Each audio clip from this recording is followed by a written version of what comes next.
कलो की रेणी भासितम। महाराज, अगर हम इंसान को संसार को पकड़ना भी चाहे तो भी हमारी पकड़ में आने वाला नहीं है। ये खिसकता रहता है, जब देखो तब खिसकता रहता है। सूत जी कह रहे हैं शौनकादिक ऋषियों, आप जब राजा परीक्षित को कथा सुना रही थी ना, सुखदेव जी महाराज जैसे ही कथा सुनाने लगे सो देवता अमृत का कलश लेके आए। महाराज आप ऐसा कीजिए, ये कथा अमृत हमें पिला दीजिए, तो जो स्वर्ग का अमृत है ये राजा परीक्षित को पिला दीजिए ताकि इनकी मृत्यु ना हो। सूत जी सुखदेव जी को हंसी आने लगी। देवताओं, हे ठगियाओं, यदि तुम श्रोता बनकर के आते तो मैं कथा अमृत जरूर सुनाता, पर तुम क्या बन के आए हो? बोले सौदागर। और यदि महाराज बराबरी का सौदा होता है तब भी ठीक है। सुधा कथालू की मेरी महा। देवताओं, कहाँ ये तुम्हारा कथा अमृत जो सुधा अमृत जो कांच का टुकड़ा है, और कहाँ हमारा कथा अमृत जो लाखों करोड़ों की मणि है। और मणि का और महाराज कांच का कभी कांच की कभी बराबरी नहीं हो सकती। आय देवता सदा स्वार्थी वचन कहे जग परमार्थी। जहाँ देवताओं का स्वार्थ होता है महाराज, तो एक दूसरे के परमार्थ के लिए वचन कह देते हैं। जब खुद का स्वार्थ होता है तो आज भगा दिया सुखदेव जी ने डांट करके। सूत जी कहती है राजन, देवता लोग महाराज ब्रह्मा जी के पास पहुंचे। ब्रह्मा जी से कहा, महाराज बताइए, हम देवता होकर भगवान की कथा नहीं मिल रही सुनने को, और इन मानवों को देखो कि भगवान की कथा सुन रही है हर जगह जाकर। ब्रह्मा जी ने कहा, देवताओं चिंता मत करो, पहले ये देखती है 7 दिन के बाद राजा परीक्षित का होता क्या है, क्या परिणाम होता है कथा सुनने के बाद। 7 दिन के बाद देखते हैं राज्यो मोक्षम तथा वीक्षम। राजा परीक्षित का मोक्ष जब देखा ब्रह्मा जी ने, तो संतों ने वहीं पर समाधान दे दिया। तराजू के एक पलड़े पर श्रीमद् भागवत को रखा और दूसरे पलड़े पर अनेक शास्त्रों को रख दिया, लेकिन भागवत का पलड़ा नीचे ही रहा।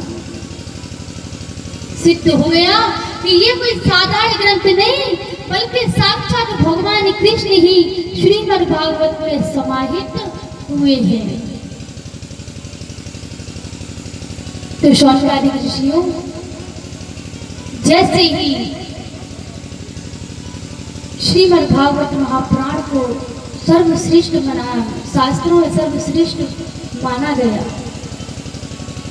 अब बताइए कि जिससे सुखदेव जी ने भगवान की कृपा लेकर ही पैदा हुए हों, जन्म लिया हो 12 वर्ष के बाद, गर्भ में भगवान सुखदेव जी को भगवान का आशीर्वाद मिल गया कि तुम्हें मेरी माया नहीं घेरी। और जो परीक्षित महाराज के भगवान के गर्भ में जाकर ही जिन दोनों की रक्षा की हो, तो बताइए उन्हें ठगने वाला कौन हो सकता है, चाहे वो संसारी हो तो चाहे वो देवता हो। भूमि परत डावर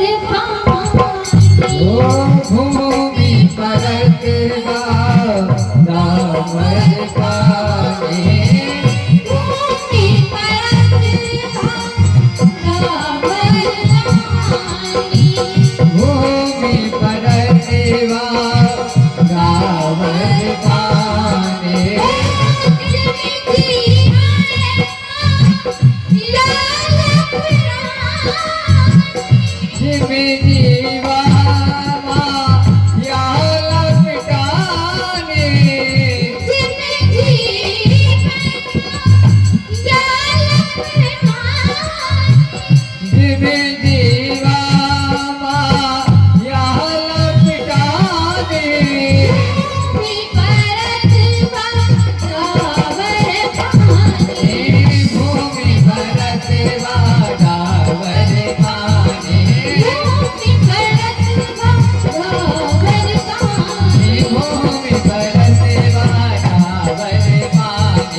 आती है, गिरती है, बारिश होती है, बूंद जमीन पर गिरती है।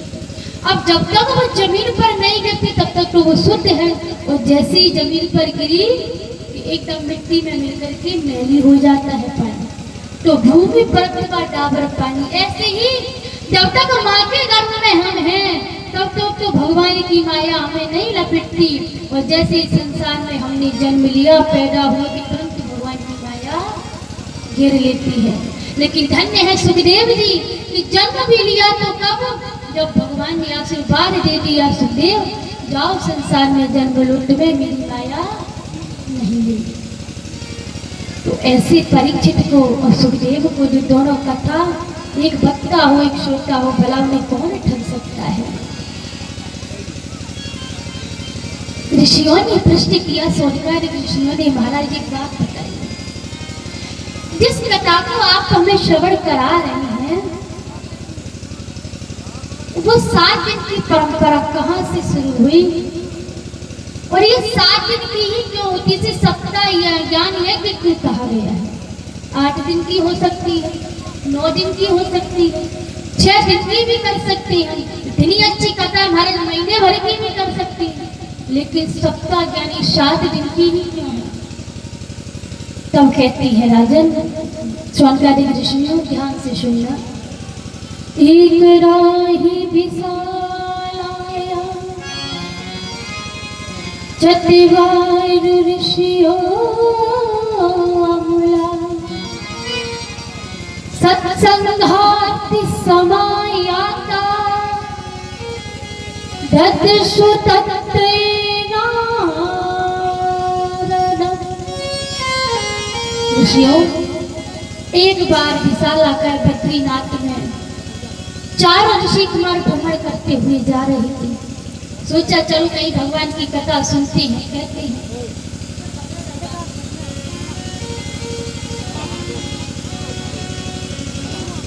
तो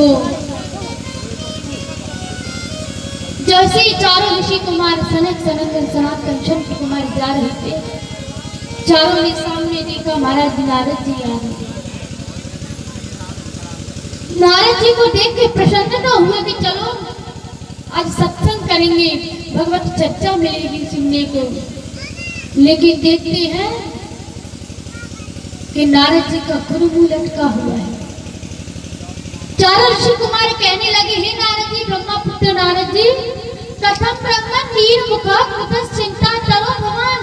हे नारद जी, हे ब्रह्मा जी के पुत्र, आपके मुख पर ये उदासी क्यों छाई है? आपके इस मुख पर उदासी छाने का कारण क्या है? महाराज, आपको देखकर ऐसा लग रहा है कि गत वित्तो यथा जना, महाराज महाकृपण का धन जैसे चला जाए ऐसे आपका मुख लग रहा है।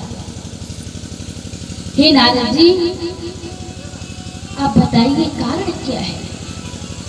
महाराज, आपका धन तो किसी ने नहीं लूटा होगा, क्योंकि संतों का धन वो नहीं होता जिससे लूट कर ले जाए।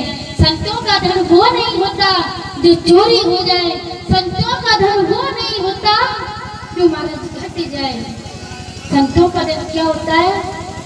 हमारा धनी राधा श्री राधा श्री राधा, हमारो धनी राधा श्री राधा श्री राधा, हमारा धनी राधा श्री राधा श्री राधा, हमारो धनी राधा श्री राधा श्री राधा, हमारा धनी राधा राधा राधा, हमारो धनी राधा राधा राधा राधा राधा, हमारा धनी राधा राधा राधा।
बताइए महाराज क्या कारण है कि आपके मुख पर इस प्रकार राशि छाई हुई है। नारद जी ने कहा महाराज क्या बताएं, हम भी आपकी तरह सत्संग की इच्छा से आए कि चलो जाकर के सत्संग करेंगे, और हमने पृथ्वी पर आकर के सब जगह भ्रमण किया। पुष्करम च प्रयागम च